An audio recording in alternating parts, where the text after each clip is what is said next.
Research says 80% of kids who live in orphanages have a living parent. But it begs the question, why are these children in the orphanage in the first place?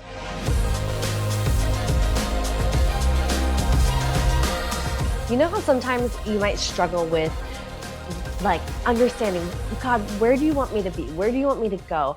Maybe coming up against self-doubt, like kind of this internal battle.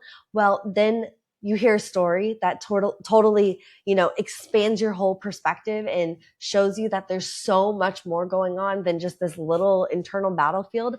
So that's what we're going to talk about today on today's episode. I have a guest that has been working with orphans and just has some insane stories around what he's seen and dealt with. And I truly feel like when we get to see other perspectives that are happening around the world with those who are in really, really top positions, it can start to help us see our own perspective and the authority that God has given us to, make good in the world, to step into leadership. And we start to see how actually all those little pieces, all those little steps actually are on one straight and narrow line that lead us to a destination that God is really calling us to. So that's what this episode is going to be about today with Ade. Let's dive in. You're going to love this. Hi, everyone. We have an amazing guest, Ade, here today, and he works with the Christian Alliance for Orphans, a global movement that unites Christians, churches, nonprofits, and government agencies to protect and care for the vulnerable children here.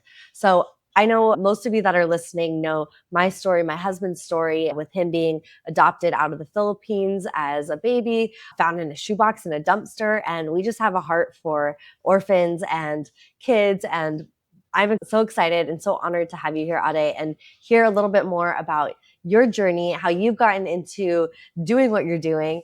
And share a little bit more with us. Yeah, thank you so much. So like you said, my name is Ade Olowo. I'm from Nigeria originally, but I live in the US, Texas right now. I've been here this year, August will be 15 years living here. And so I work for the Christian Alliance for Orphans. I'm the African regional coach for our global network of CAFOs. So, in a nutshell, what we try to do, what we call them network, is bringing everybody to the table. So, we bring government, non-profit organization, orphanage leaders, policymakers to sit at the table to really talk and work together to talk about the best care for vulnerable children, orphans, a little bit of widows ministry, really to just say, hey, where are we at? How do we help kids? First of all, prevent kids from entering, maybe the orphanage system, because in Africa there's more orphanages in those countries, and then the kids who are in these orphanages, what's happening to them, the staff who are taking care of these kids, what capacity building, what trainings do they need, what is really happening, how do we make sure that all their needs are taken care of. And then kids who are actually aging out of these orphanages, or the 16, 17 kids that we don't really talk about.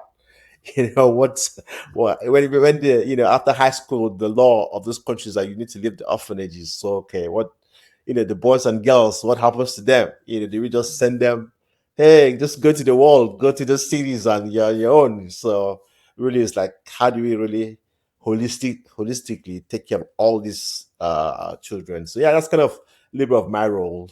Be Yeah, careful. so good. And tell me a little bit like your story. Like, how did you get involved with this? How did you end up Yes. here? So while I was in Nigeria, I think I just became a new believer, and I went to this church. And one day, a group of boys came and sang at our church, and I noticed. I mean, they were different from the normal kids that come to church with their parents. Because I grew up in a big city, so and you could just tell, okay, the normal they sang, and then the pastor was like, these are orphans. They live, somebody live on the street. They were rescued, by this orphanage.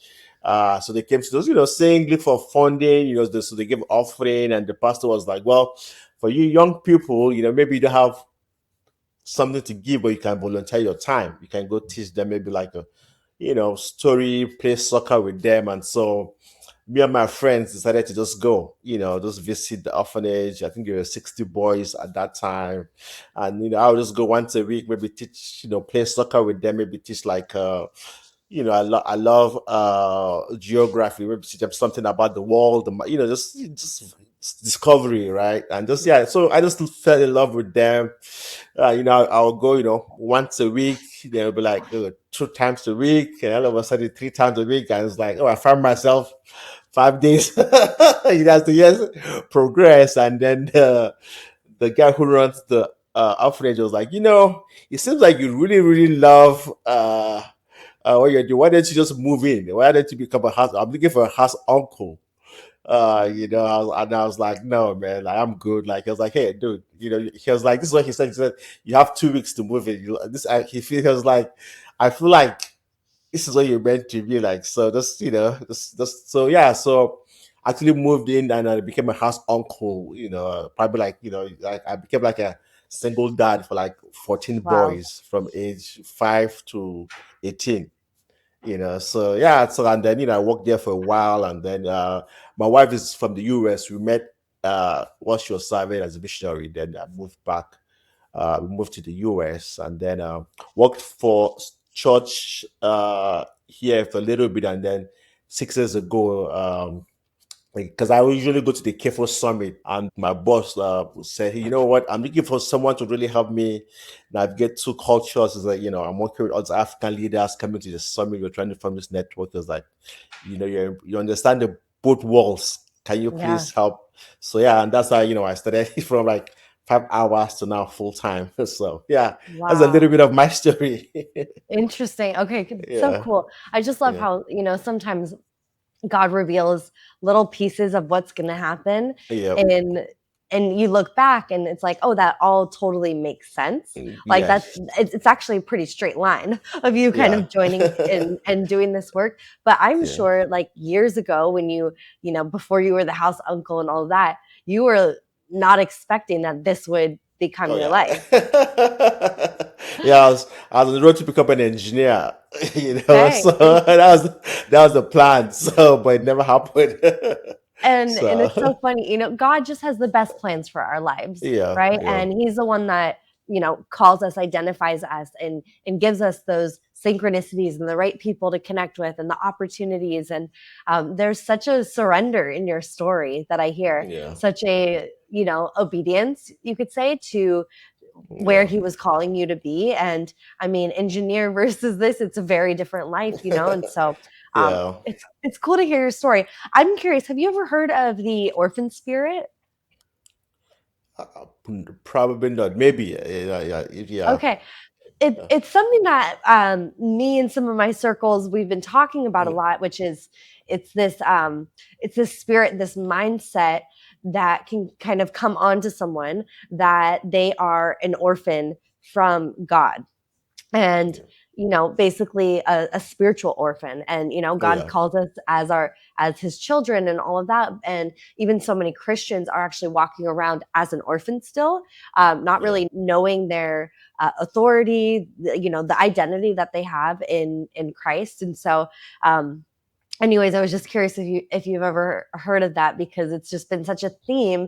And we yeah, found that with me and my husband, with him being an orphan as a child, and then learning about sort of this orphan spirit that can come on to someone, that we want to not be that. We want to just yeah, be living in the truth of what God calls us to be. But just yeah, that there's I've been noticing just sort of a revealing of maybe if someone has been feeling like an orphan spirit, we can name it, and we can say, not here, not here, not yeah, not under Jesus's supervision, right? yeah, It kind of takes us into a little bit of a different conversation, sort of more around the spiritual battlefield, and yeah, what that looks like. I'm curious, you've mentioned, bringing multiple people to the table, and I'm sure multiple people had like very different perspectives and yeah. even motives and stuff like that. How did you, maybe do you have a story where, something, maybe you were sitting across from someone who maybe didn't want to listen or didn't see eye to eye? Like, what's the story there? And how did you kind of move through that? What happened? Yeah, I think I would say in the last probably 10 years in the orphan care space, I think there's been a lot of pushback with the researchers that obviously And I believe that children thrive in families. Every child deserves to grow in a loving family, if Mhm. possible. Mhm. And there have been, instances where you have, in my role, you have people who are under family-based care, of the children deserving families. And sometimes they think, people that run orphanages are bad, and we have had institutions, orphanages are bad. So you see, there's this two different kind of people, but they don't Mhm. really want to talk to each other. So in my role, one of the things that I have tried to do is to bring all of them together and say, hey, we need to listen to each other, right? We need to understand what we're all everywhere everybody's coming from. You Mhm. know, all of us agree that children thrive in families, but there's sometimes the circumstances where kids are in orphanages. And so our role is to collectively work together to say, okay, how do we learn from each other? How do we agree not to agree, right? But we all, at least let's take this apart together, So an example is like I've decided across the whole everybody have, well, okay, so even for example, last year we had a West African summit and in Nigeria. And Nigeria, the network we work with is Association of Orphanages in Nigeria. There's about Mhm. 650 orphanages in this group, right? Wow. And we brought leaders around the world, different African countries to just talk about, okay, alternative care, where are we going? Mhm. And so after the summit, one of our participants from Ghana said, I was one of the people in Ghana that were really looking down on orphanages. She was like, I was even part of the people that shut some orphanages down. But I'm now realizing just through this conference that if care reform will take place, I need to bring those people together. I need to bring them back. And she was like, I actually even wrote an email apologizing to some of these folks for my role in the way we shut things down. She was like, I realized we didn't really do it in a good way, in a Christian way. And so now they're Wow. even going back, bringing everybody back to the table and say, okay, I think we all need to work together. So really, that's for me, that's a win. When people, when you bring people together who don't really agree, but they're okay. How do we all work together?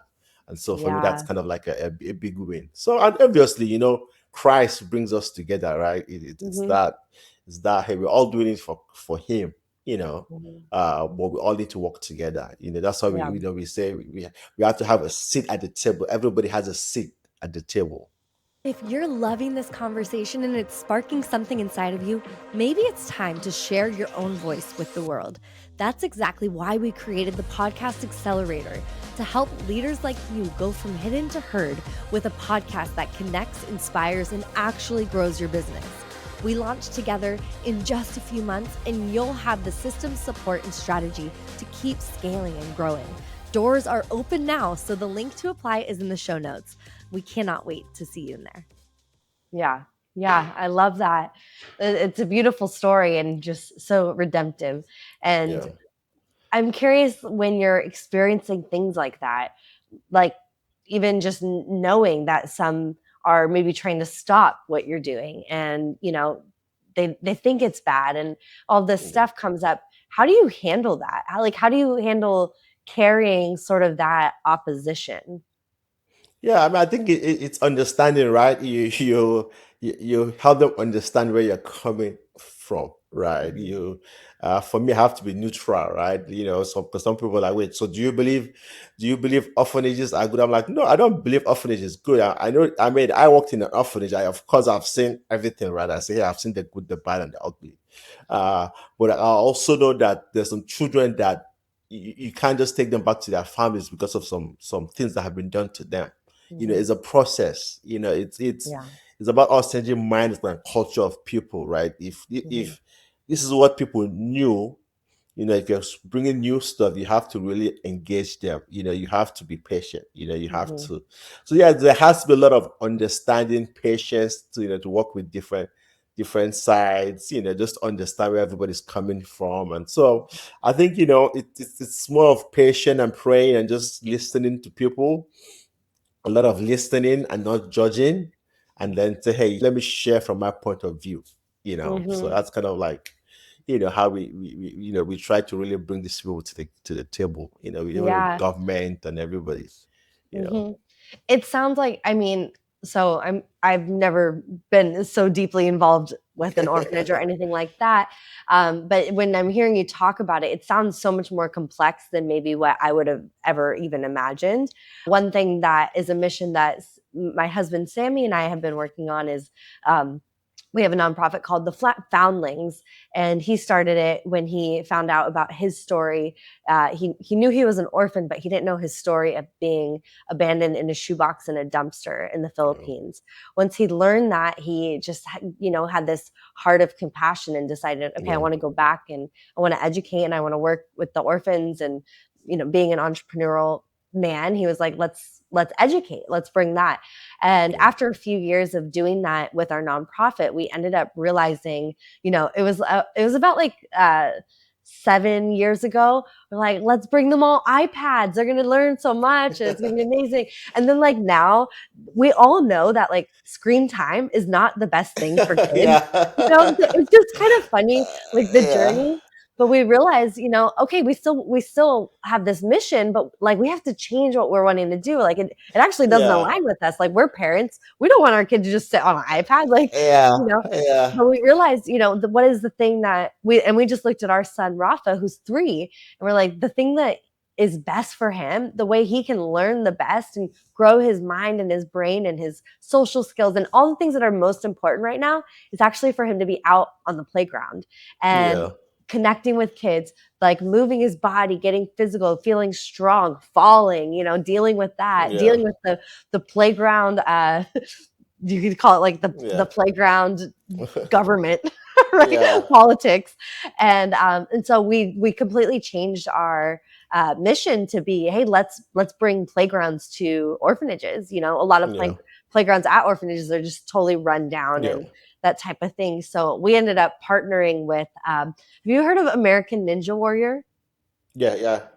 Okay, so we partnered with the guy who created Oh. that to make epic playgrounds at orphanages, and it's so cool. Like, the first two are coming up just in the next few months in Mexico. That we're down here in Mexico, and so it's just been incredible to watch that transition Yeah. happen of taking something that God has placed on our hearts and seeing how it progresses and changes and shifts. And so, okay, all of that story to say, and I have a question for you on that, is there was a lot that I didn't know about. Like, I didn't know about how orphanages worked. I didn't know about actually how child development worked when Yeah. we were first talking. My husband didn't realize, so many things. And then once we knew, we couldn't unsee what we knew. And so we're like, Yeah. oh, of course we need to shift gears. I'm curious, like, you have all of this knowledge and wisdom around orphanages and kids and family dynamics. What is something that maybe most people misunderstand about orphan care, or things that maybe you've learned that you're like, other people don't see this, but like, it's so clear to me, like, what we need to Yeah. do or what this looks like. Yeah. So I think one of the, especially in orphanages, right? One of the basic things that people need to realize, and I didn't even realize when I was working till I was working with orphanages, is that 70% of kids who are in orphanages either have a living relation or parents. And so it begs the question then, why are they in these orphanages, right? And so in Nigeria, in where I worked in Can you say that orphanage. one more time? I just want to make sure I Okay. really get those numbers and what you're saying. So research says 80% of kids who live in orphanages have a living parent. Okay. Right? Is either a single mom sensitive Yep. like kids orphanage. It's intriguing, right? It's a huge number, and I think it's Yeah. something that people don't realize that Hmm. So like I said, this is even in my when I started working in the orphanage, we realized we did the data and survey, and we found out, yeah, like most of our kids had a living relations, and I Wow. mean, we all can tell you what we did with them. And so, but it begs the question, right? The next question is then, why are these children in the orphanage in the first place? Hmm. If they're 80%, there's different factors where kids are in the orphanages. Number one, especially in Africa, when HIV, was rampant in Africa, there were so many, kids that were left being orphans, and the way to take care of them was like, instead of, because of stigma, most of maybe their relations they even want to take them, right? And so the best place for those children is to, okay, let's put them in the orphanage. Mhm. You have some kids who just like, they just stubborn, left their family, like we're just gonna live on the street, like due to some circumstances, like we just, and so, you find people who go rescue kids from the street and then they bring them to the orphanages, right? You also find maybe a widow has 5 kids, just lost her husband. She doesn't know what to do. Somebody says, hey, you can send 3 of your kids to the orphanage. She's gonna get education, she's gonna get food, and then she sends them to the orphanage. And so, but the one, so this is one that I know. When I explain it to people in the US, they think it's like, whoa, they can't even imagine. Mhm. So in Africa, witchcraft is very common. Yeah, and so sometimes maybe a kid, and this happened like my orphanage, it was close to a village. When a kid, maybe 6 years old, 7-year-old kid has a bad dream, and he, in the morning, wakes up in the morning and tells his parent like, hey, I had a crazy dream, I saw this woman, and she gave me a candy. Yeah, and so if somebody dies in that family, there's a tendency the kid will be accused of being a witch. That means you initiate that, your uncle that passed away, that was your initiation into the, you know occultic Wow. world, and then you find that the village or the community want to kill this kid, right? Wow. And somebody escapes with the child at night and brings him to rescue the orphanage, right? So we have many of those kids like that we just had they had to be rescued, right? We have a kid who, I mean, you pour gas on him, pour light on him. I mean, he was like completely born. I mean, he went through Mhm. so the surgery. So, so these are, I tell people these are real stories. And so those kind of kids, have to be in the orphanages. And so these are some of the things that, why many of those kids are in those orphanages. And so even when I mean, we had to reconcile some of the kids back home, but it was a whole process, like not everybody could go back. It has to be like, Mhm. you know for a kid who everybody thinks is a witch, you can't just, all right, after 2 years go back. There has to be Yeah. a lot of, I mean, forgiveness. I mean, he has gone through so many trauma, but his parents love him, they want him, but for his safety they don't want him to come back to that village. Mhm. I wouldn't want to send him back immediately. I want to Right. really go back to the village and really give some time of healings. And that's why we're really helping people understand why, kids in the orphanage is why we need to all work together to ensure the kids' safety, right? It's all about the children and their safety. Mhm. Yeah, yeah, it's so good, and it's just shocking to hear Yeah. some of these stories, and it just shows how important like creating that safety and security is, and how we need to really just come together as a community, as a family, as a global community to be Yeah. able to support one another, because it can't just rely on one person's hands, Yeah. because the problems, like these stories, they're just so much bigger than what you could even Oh yeah. imagine. We'll wrap it up here, but I'm kind of curious with where you're at and everything that you're doing and everything that's going on, like in today's world. Is there anything that you're sort of like finding yourself asking God or asking yourself uh, that you don't have an answer for yet? Is there anything that you've been praying on and just like curious about when it comes to this work that you're doing? Yeah, I mean, I think there's the aspect of like, okay, what? Yes, I have a role, but it's like, okay, what is my role in this, right? I Mm, think everybody has a role to play, and yeah. and sometimes changes takes time, right? So sometimes Mhm. I have to be prayerful, like, and wait patiently, right? Because sometimes I want the change to happen real fast, but I know Yeah. changes takes time.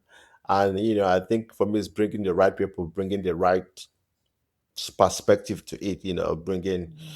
organizations that are helping with the government to, is either introducing an organization to the government to help. Okay, let's get data for actually children who are living in there. Finding the right organizations to go into the trauma training, which I think I'm thankful for. For all of our partnership with Careful, all these organizations coming in and really helping people. So yeah, I think and I think just praying for the right people, right, who Yeah. has a vision in this country to say, okay, we're gonna be in this together.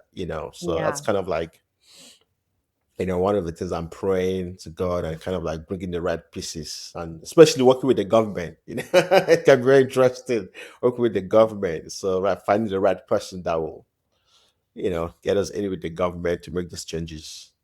Yes, absolutely. Well, may this podcast and this episode be a tool that people can use. So if you're someone listening here and you're like, I know someone, I got to connect, Yeah, make sure that you do take that action step. I know it's not all the time that we have episodes like this and that you're yeah, hearing episodes like this. And so just really listen and hear. And if you do have a connection, I just ask you to reach out to me, and we can connect, or reach out directly, and let's make sure that we can move this mission along, because like we've heard and said, this problem is so much bigger than what we could ever do, but our God is so much bigger than the problem. So yes, remember that. And I'm like, things can take time, and we have suddenly moments, and there's miracle moments where just the right person with one relationship away from everything actually shifting and changing. yeah. And so we'll leave it at that. But Ade, thank you so much for being here, for just sharing your wisdom, sharing your years of experience with us. It's been a pleasure. Any last words you want to say to the listeners? Yeah, and thank you for having me. And so, yeah, I guess my last word is, when God puts a passion in your heart, I think He will bring the right pieces, right people to help accomplish it. And so, I think for your listeners, I know if it's small women, I feel like they play a critical role in this world, in the orphan care space. I think when you have a burning desire, just go for it, and God will kind of bring all the pieces together. So So good. Go for it. No more delays. Let's yeah. go. Awesome. Thank you all. Thank you. Thank you, Ade. We'll talk soon. Thanks for listening to Miracle Moment. Share the episode, hit follow, and join us every Thursday for prayer and activation. For more tools to rise into your God-given mission, visit rayireland.com. See you next week.